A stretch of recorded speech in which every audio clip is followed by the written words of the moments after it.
네, 기업 분석 95번째 이야기, 리스에 대한 얘기를 해드릴 겁니다. 리스라고 하는 것도 회사 분석에서 무척 중요한 부분입니다. 이유는 이게 부채면서 부채가 아닌 척 할 수 있기 때문이죠. 그러니까 쉽게 말씀드려서 살짝 나쁜 의도를 가지고 접근한다면 얼마든지 합법적으로 회계적 조작을 할 수 있다, 돋보이게 할 수 있다라는 말이죠. 이 본격적인 설명을 드리기 전에 먼저 가벼운 컨셉을 하나 이해하고 가겠습니다. 여러분들이 금융기관으로부터 돈을 빌리시는 경우가 많죠. 그럴 때 이자만 갚아 나가다가 원금을 나중에 상환하는 경우도 있지만 이자와 원금을 동시에 갚아 나가는 경우도 있죠. 자동차도 그렇게 사시죠. 대부분 할부로 자동차를 구매하시면 이자와 원금을 합쳐서 매월 동일한 금액으로 갚아 나가는 경우가 많아요. 이런 형태를 우리는 원리금 균등 상환이다 라는 것을 예전에 배운 적이 있습니다. 자, 그러면 곧바로 예를 한번 들어볼까요?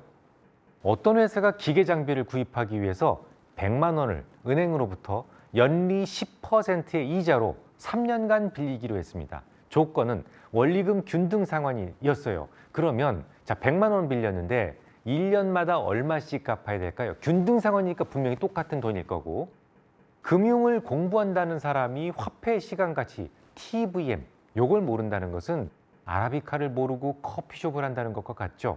이미 여러분들이 배우신 내용이에요. 하지만 혹시 기억이 나지 않는다면 금융인으로서는 놓쳐서는 안 될 매우 중요하기 때문에, 중요한 과목이기 때문에 과거 자료를 찾아서 반드시 숙지하시기 바랍니다. 자, 이 내용은 거꾸로 이렇게 고쳤을 수 있어요. 매년 갚아야 되는 원리금을 미지수 X로 놓는 겁니다. X로 놓고 균등 상환이니까 X는 똑같겠죠. 자, 그럼 1년 뒤에 갚아야 되는 X, 2년 뒤에 갚아야 되는 X, 3년 뒤에 갚아야 될 X가 있겠죠. 원리금이. 요건 동일합니다. 그러면 미래에 갚아야 하는 원리금을 각각 현재 가치로 할인해서 모두 더해준다면 그게 바로 현재 시점에서 은행으로부터 받은 100만 원이 되는 거잖아요. 이해하시겠죠? 자, 요걸 다시 정리하면 현재 이자율이 얼마? 10%라고 했어요. 그러면 1년 후 갚아야 되는 그 원리금 X를 10%로 할인을 해서 땡겨오고, 자, 2년 후에 갚아야 될 원리금 X, 이거 똑같죠. 동일하게. 이것도 10%로 두 번 할인해야 되겠죠. 2년이니까, 2년 후니까 두 번 할인하고, 자, 3년 후에도 똑같이 갚아야 될 원리금이 X인데 요걸 10%로 3년이니까 세 번을 할인해서 모두 더한 것이 100만 원이 되는 그 X만 구하면 되는 거죠. 자, 그럼 이 회사는 은행으로부터 100만 원을 빌리고 이에 대한 원리금을 얼마씩 갚아야 되느냐? 매년 40만 2,115원씩 지불해야 되는 의무가 생기게 됩니다. 요걸 식으로 표현해 보자면 100만 원은 어떻게 나온다고요? X 나누기 1.1, 요거 1년 후니까, 그 다음에 플러스 X 나누기 1.12, 여기 1.12, 2년 후니까 2배가 되겠죠. 그러니까 2제곱이 되겠죠. 자, 그 다음에 X 나누기 1.1의 3제곱이 되겠죠.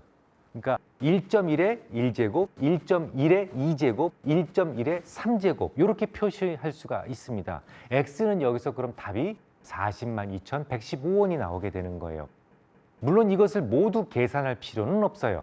간단하게 재무계산기만 가지고 있어도 해를 구해낼 수 있기 때문에 공식을 굳이 어렵게 외우실 필요는 없어요. 자, 그러면 원리금 균등 상환을 조금만 더 깊이 공부해 보겠습니다. 내가 지금 얼마인지는 잘 모르지만 첫 해 원리금에는 뭐가 들어가 있어요? 원금과 이자가 모두 포함되어 있겠죠. 원리금이니까요. 그죠? 원금도 분명히 그중에 있다는 얘기고, 원금에 갚아진 만큼 이자는 분명히 감소해져 있겠죠. 원리금 균등 상환이니까. 그래서 이 원리금 균등 상환은 이자는 시간이 갈수록 점점 줄어들고 갚아야 될 원금은 점점 커지는 구조다라는 것을 이해하실 필요가 있어요. 기왕 이야기를 꺼냈으니까 매년 갚아야 하는 원리금에 대해서 이자와 원금은 어떻게 구성되는지를 계산해 볼게요. 직관적으로만 생각하셔도 되니까 어렵게 생각하지 마세요. 자, 이자율이 10%라고 했지 않습니까? 그럼 원금이 100만 원이었기 때문에 첫 해에 나간 이자로 나간 돈은 무조건 10만 원이 맞죠? 100만 원에 대한 10%, 10만 원. 자, 그런데 첫 해 원리금이 아까 X가 얼마가 나왔어요? 40만 2,115원이 나갔습니다.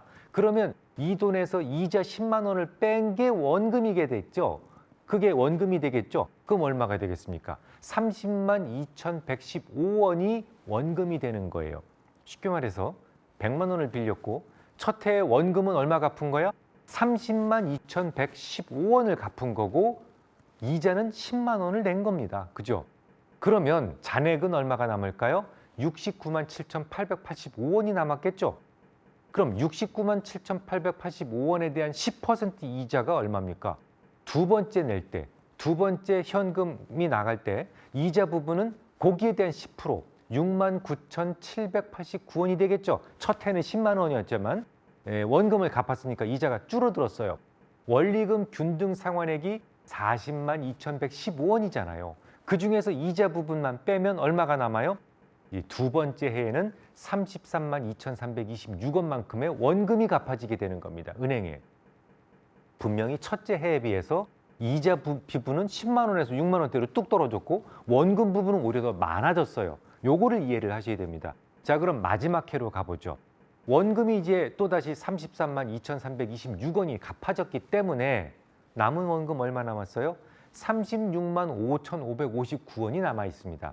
하지만 마지막 해에도 원리금 균등 상환으로 40만 2,115원을 지불하겠죠. 그럼 이 중에서 이자 부분은 고작 36,556원에 불과합니다. 이자는 뚝 떨어진 거에 많이 갚아 나갔으니까 나머지 36만 5,559원이 원금이 되는 거예요. 자, 이렇게 되면 맨 끝이 정확하게 떨어지게 되는 것을 알 수가 있겠죠. 사람들은 할부로 차량 구매를 많이 합니다. 36개월 할부로 자동차를 사고 뭐 60개월 할부로 사고 이런 분들이 많은데 할부를 열심히 처음엔 붙죠. 한 번씩은 다 경험을 하셨을 거예요. 저도 어릴 때 경험을 한 적이 있습니다. 그런데 잔여 기간이 어느 정도 남은 상황에서 한 절반 정도 남은 상황에서 목돈이 띡 생겼어요. 그래서 아니면 뭐 새 차를 좀 사고 싶어서 이거 다 갚아버리고 새 차 사자라는 생각을 하실 수도 있습니다. 그래서 자동차 대리점에 딱 가요. 문의를 해봅니다. 그런데 아니 지금 이미 절반 정도 진행이 되는데 원금은 3분의 1도 못 갚았어요라는 안내를 듣게 됩니다. 자, 이런 상황에서 대부분 다짜고짜 화부터 내는 사람들이 의외로 많아요. 이건 이제 원리금 균등 상환의 원칙을 전혀 이해하지 못하기 때문인데 자, 초기에는 언제나 이자 부분이 큰 겁니다. 덜 갚았으니까. 원금에 대한 비중은 천천히 상각되게 되어 있어요. 그래서 기간으로는 절반이 지났어도 3분의 1도 채 못 갚는 경우가 당연히 많이 생깁니다. 그런데 자동차를 파는 사람도 원리금 균등 상환을 잘 이해하지 못하니까 고객들이 뭔가 불만을 제기해도 설명 잘 못하고 버벅버벅 대다가 결국은 서로 고성이 오가는 경우가 생기게 되는 것이죠. 다음 주에 계속하겠습니다.